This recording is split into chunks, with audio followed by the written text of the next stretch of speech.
We're living ever longer and healthier lives. Are we ready?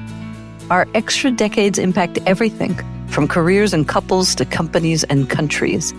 The old three-course meal of education, work, and retirement is morphing into a four-quarter feast. So how does knowing we're likely to have more life impact our thinking and planning for the journey? And how are companies adapting as both talent and consumers get older? I'm Aviva Wittenberg-Cox, and this is Four Quarter Lives. Morag Lynagh is Unilever's Global Director of the Future of Work. I think it's truly significant that companies like Unilever have dedicated resource on this topic. She is the brains behind an innovative program called UWork, launched by Unilever to rethink the management of careers to reflect shifting needs at different life stages. In our conversation, we'll look into that, as well as what leading companies are thinking about aging societies, both from the consumer market side, as well as from the internal employee side.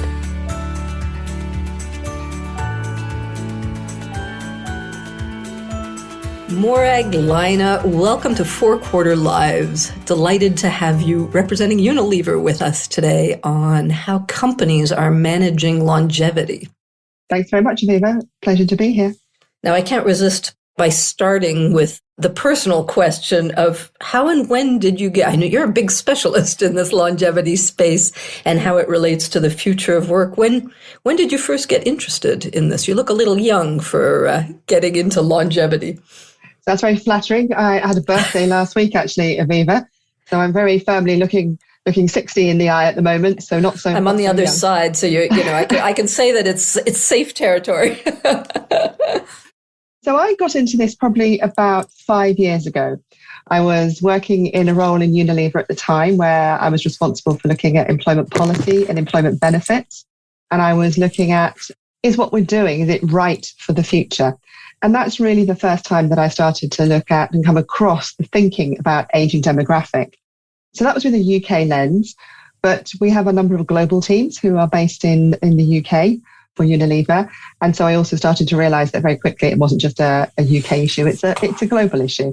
So I came into it, I guess, in quite a rational, logical business mindset, but being in your mid-50s, mid to late 50s, it makes it real for you as well. And increasingly gets relevant as you move forward. So Unilever has a really strong reputation for both employee practice, corporate social responsibility. So I want you to share the whole idea of this policy that you've introduced called UWork, what it is and how it emerged, and were you at its origin? I imagine Sure. so. Perhaps I start with just explaining a little bit about what UWork is. That will set the scene for people. So UWork and maybe just for the people listening, it's the letter U hyphen work.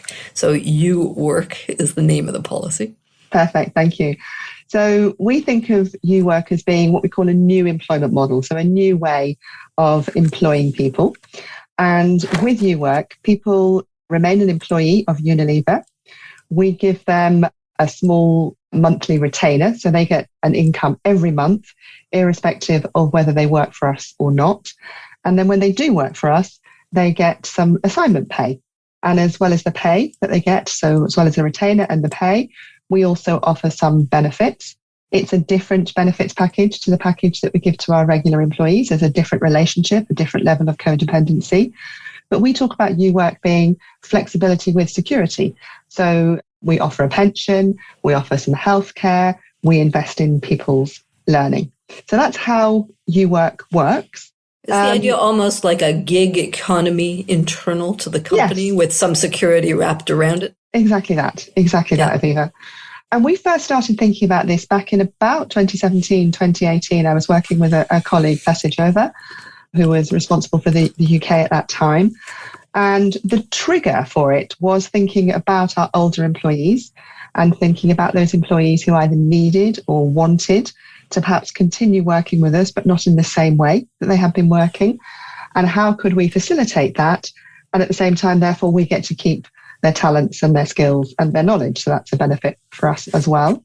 But even before we then launched UWork, we piloted it initially in 2019. We started to realize that actually this sort of flexible working, this flexible approach to working life wasn't just something that would be applicable to that generation, that others would also potentially be interested. And so when we launched it as something that might be of interest across the generations. And indeed, that's exactly what has turned out to be the case. It's so interesting because I make so many parallels between generational balance and gender balance. And Unilever is one of the leading companies in the world on having achieved a very high degree of gender balance. And the idea on women was always, if you design for women, you overachieve on the expectations of almost everyone. And it sounds like a little bit the same thing happened with this. It was initially imagined for older people, but then you realize that this would actually delight a much broader population. So in the end, you've seen this being picked up, I think, by the young, the old, but also that middling young parent who's traditionally so struggling in their 30s to do everything. What Absolutely. do they all have in common? They all have in common that they want flexibility, but for lots and lots of different reasons. One of the reasons that I love being involved in New Work is some of the stories that we've got. So perhaps I can share some of those please. with you. They are fascinating. So if I start in the younger generation, I can think of a New Work employee called Harriet. So Harriet was not long out of our graduate program. She was working in the sustainability area, and Harriet also has a passion for cycling. And she had an ambition that with her boyfriend, she wanted to cycle from Scotland to New Zealand, as you do. Wow. So she joined I will UWork. never do. She joined UWork. She did a number of assignments with UWork. And then last year, she and her boyfriend set off, and they had a fantastic blog that they wrote whilst they were away. So we're able to share in their journey. And now she's back from that adventure, and we're just sorting her out with her next assignment. So that's Harriet at one end of the spectrum. Also at that end of the spectrum, we have Adam, who Adam wanted to travel. So again, was just sort of part of the management program, wanted to travel. Unfortunately, COVID got in the way of his plans, but he had joined UWork, but he wanted to stay in UWork anyway. And what UWork gave him was the opportunity to work on projects that he probably wouldn't otherwise have been able to do. So he was very happy. And then other end of the spectrum, some examples that I can share with you are Roy. So Roy has worked with us for more than 40 years, He was a factory manager. He wanted to spend more time with his grandchildren. He has a passion for golf, but he also didn't want to give up working. So Roy has been working in UWork since the beginning. He was one of our pioneering UWork employees. He has done projects to do with coaching leaders in the factory. He's done projects on waste management, and he's very much in demand. And then exactly as you say, in the middle, we have people who have taken time to join UWork because they have family commitments, that they want to have more time with their children, or people who are entrepreneurial. So we have a number of our UWork employees who have a side hustle, or a sort of semi-side hustle these days, doing a portfolio career, or have returned to study. Yep. One of our strongest advocates for UWork is Maria, and Maria has gone back to study, and she's done studying and working on assignments. And so it's worked beautifully for her as well. So how does the kind of work that these people are doing is varied? Is it like part-time, a few days a week, a few hours a week, or is it a jolt of full-time, 3 months, and then they... It can be anything and anything in between. So, and it works across the organisation. We have people in our factories in the front line who have joined UWork. We have very senior people in our organisation who have joined UWork. But an assignment, which is what we call the project work, can be anything from a day's work, a shift, to 6 months full-time really, and everything in between. So it's a real mixture. And generally we try and manage what are the needs of the business with what are the needs of the individual, can come to some sort of agreement that works for everybody. And is there some kind of internal database of all these people who want to do this, and they just kind of, is it like they're looking for a job internally, sort of? Sort of. So we have, in the UK, where we have the biggest pool of UWork talent, I have a great colleague, Ree, and Ree is what we call the contact manager, and Ree is the glue that holds UWork together. So she recruits people in, she works with assignment managers, we have a database, but Ree has sometimes laughed about herself being a bit like a dating agency. The matchmaker. She's the matchmaker, she does the matching. And what that's enabled us to do, so we are looking at how we bring technology in to help us, but having Ree in that role as matchmaker is that she's been able to help people switch lanes, which is to their advantage and to the business's advantage. So bring the skills and the knowledge that they've developed in one area and transfer it and bring it to the benefit of another. So that's been great.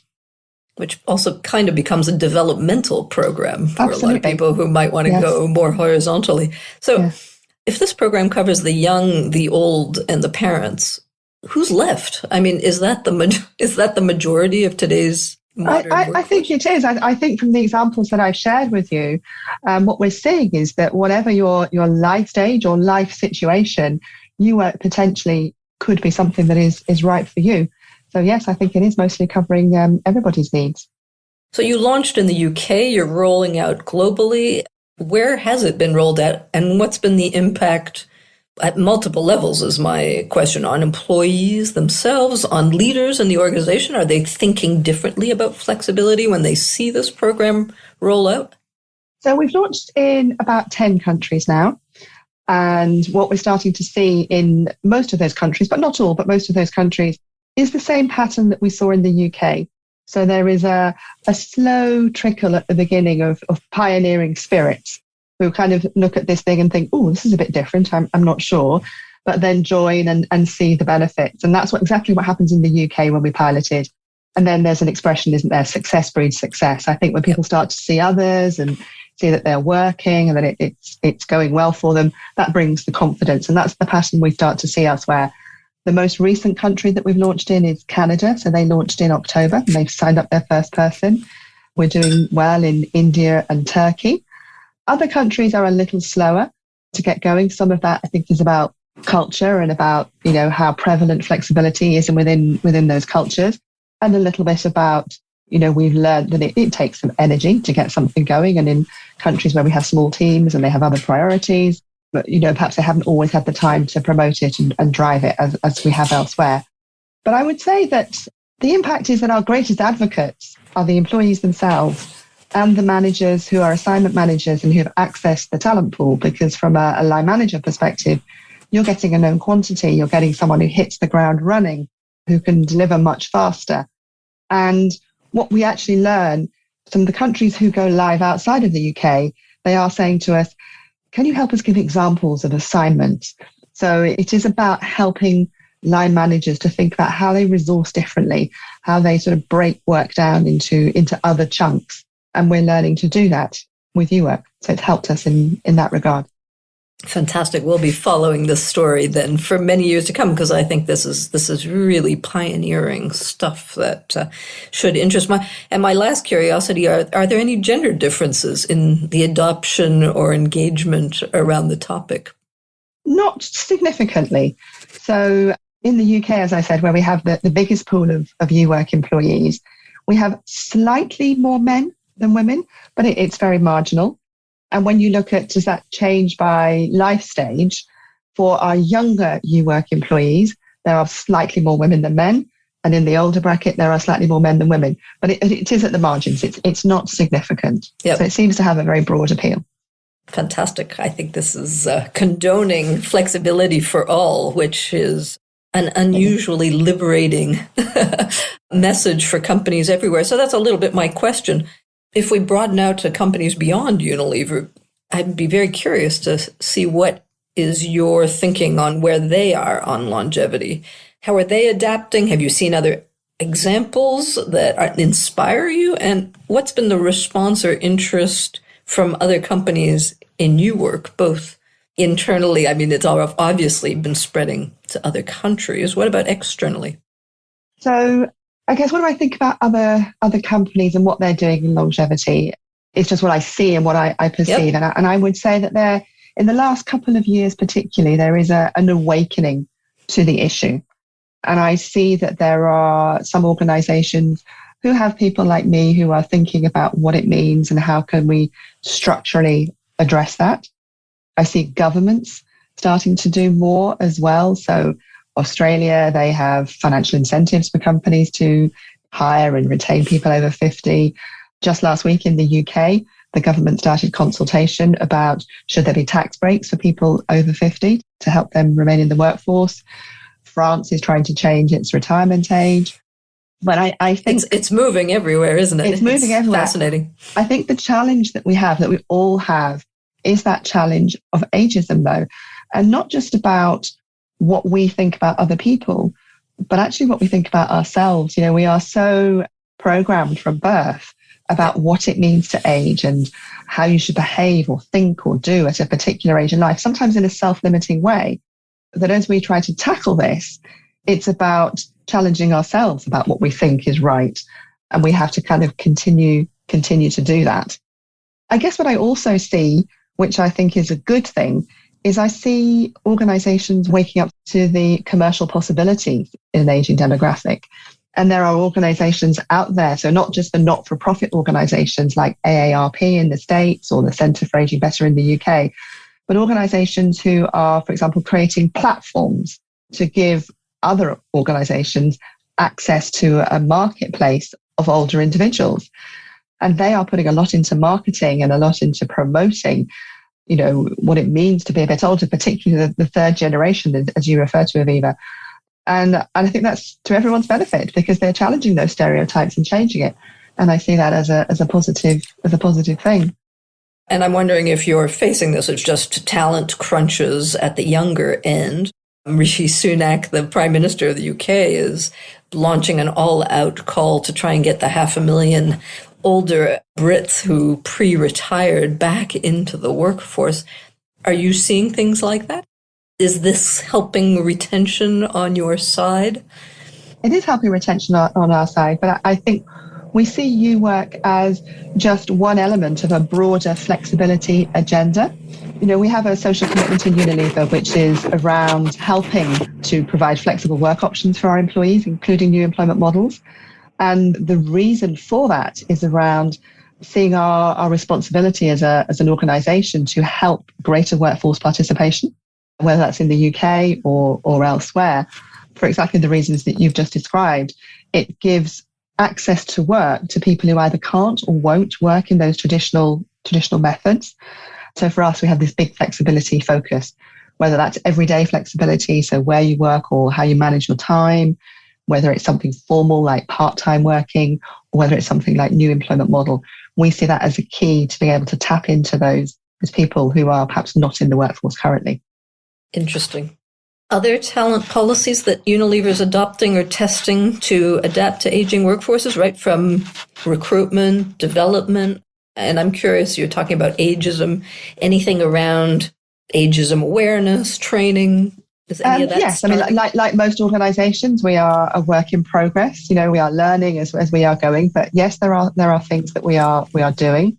In our business in Argentina, we have a program where they are recruiting over 60s, actually, so the people of 60 plus, to come and work in market research in hair salons, to use the skill set of that generation to do that. We've probably been doing some stuff in the UK that we are now looking to scale up.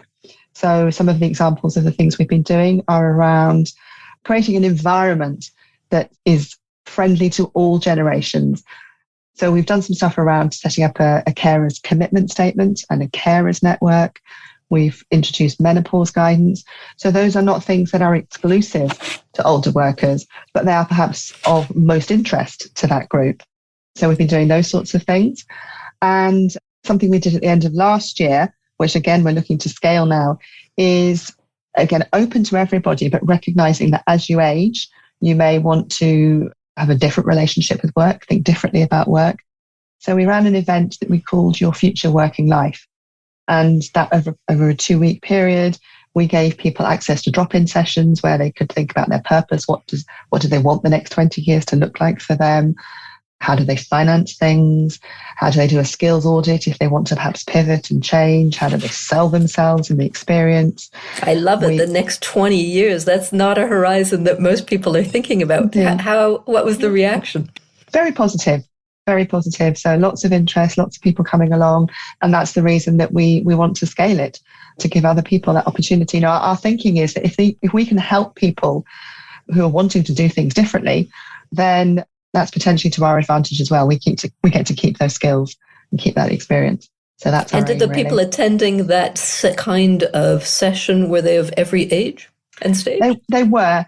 There probably were people in their 40s and their 50s for whom were most interested, but it wasn't exclusively that age group. It was available and published to everybody. So that sounds like it's one of the big takeaway lessons from partly you work, that older people don't want things that say older on them. They don't want to be targeted as a particular segment. They like this approach that's open to everyone, even if it's more relevant. Yeah, and I think that applies across the piece. I think it's about, you have to use data sometimes, don't you, to understand trends and see what's happening. But I think the key is always remembering that everyone's an individual. So, I talked about caring. So the older you are, the more likely you are to be a carer. But that doesn't mean all carers are old. It's just being individual. I can't say it. Individual. I can't even say that word. Forget that. Individuals. Yes. Well, and care is such an interesting dimension, right? Because you spend half your life on childcare and then the other half on elder care. Sometimes, if you're unlucky, you get all of that together. But care tends to, cross generations quite effectively. I want to switch from the talent side of the equation, where we've been mostly onto the customer side and the whole issue that you've referred to a little bit of the longevity economy that companies are beginning to wake up to. Is there any parallel thinking about aging from a customer perspective at Unilever? Are there new products and services that are learning from what you're doing on the talent side? Yes, so we're starting. We have beauty and wellbeing business. We have an incubator organisation called The Uncovery, and they have a product called Mojo, which is around menopause products. So things like cooling sprays for hot flushes and collagen replacing serums, so those sorts of things. That's mostly available direct to the consumer in the US. So we've been doing those sorts of things, yes. We're also doing a lot of work around get on the front line. So when we think about marketing, are we challenging ourselves about stereotypes in marketing and starting to be inclusive and embrace differences like age? As I said before, we're a work in progress. I'm not saying we've got it perfectly right every time, but that's very much on the front of our agenda. Any particular advertising or marketing campaign that has kind of been at the forefront of this that we might be able to go and look up? Gosh, you challenged me there, Aviva. Maybe I'll come back to you and come back and to me. We'll communicate yes. post haste. Yes. But again, very interesting in the kind of role modeling of what this kind of inclusive age marketing might look like as we go forward. So I'm curious, before I end on your own sort of 4 quarters, is what have you learned from a now several year journey on all things longevity and aging? What have you taken for your own life and evolution? I think there is that piece around not applying those self-limiting beliefs and challenging yourself.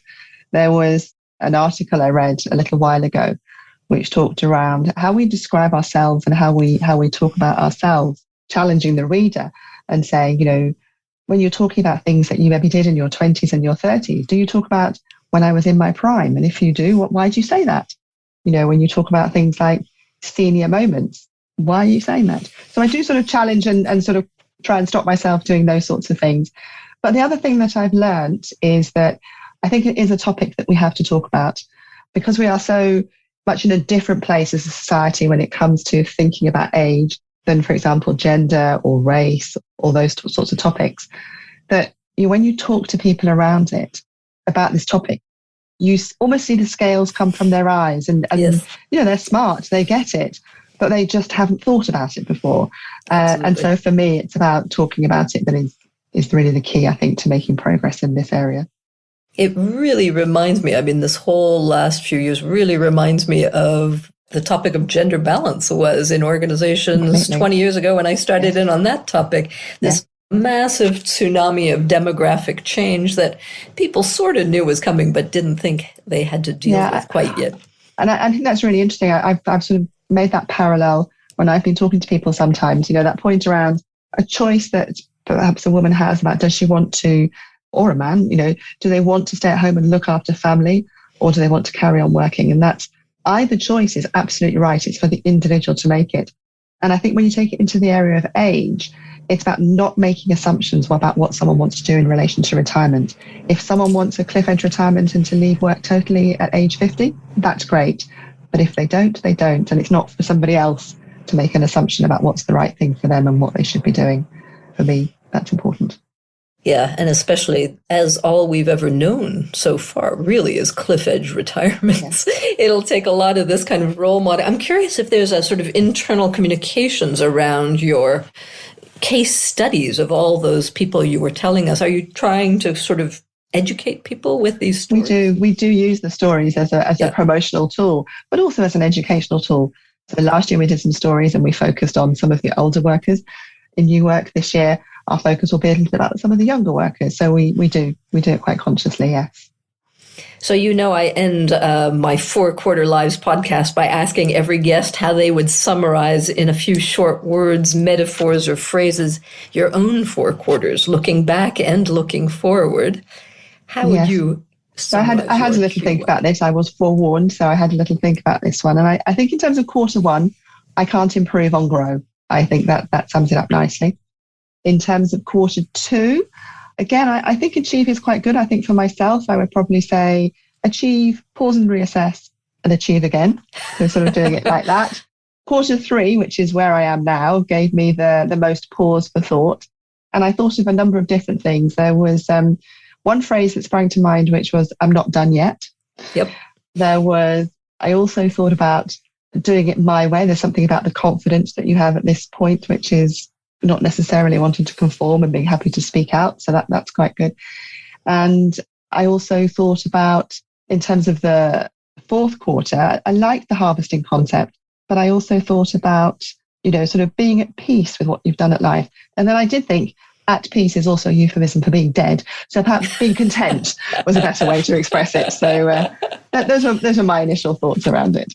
Wonderful. And I'm curious, it's such a interesting project and innovation that you're bringing into the workplace. And I often think that a lot of women have their biggest impact in their 3rd quarters. Do you think that's true for you? Is this kind of the most innovative, interesting time of your career? I think it's a very different. So I have made a change. I came into the role that I do now about 3 to 4 years ago, and it's very different from the roles that I have previously done. It is about sort of creativity and thinking differently. So yes, a new way of thinking, which has been great. Morag, you're an interesting role model for us all, and Unilever is once again being a role model for companies everywhere. So thank you so much for sharing both your personal and the corporate journey that you are on. It's been my pleasure. I've enjoyed it. Thank you very much, Aviva. For more thinking about the impact of our 4 quarter lives, you can read my column at Forbes and subscribe to my Elderberries newsletter on Substack. Let's design lives that aren't just longer, but better.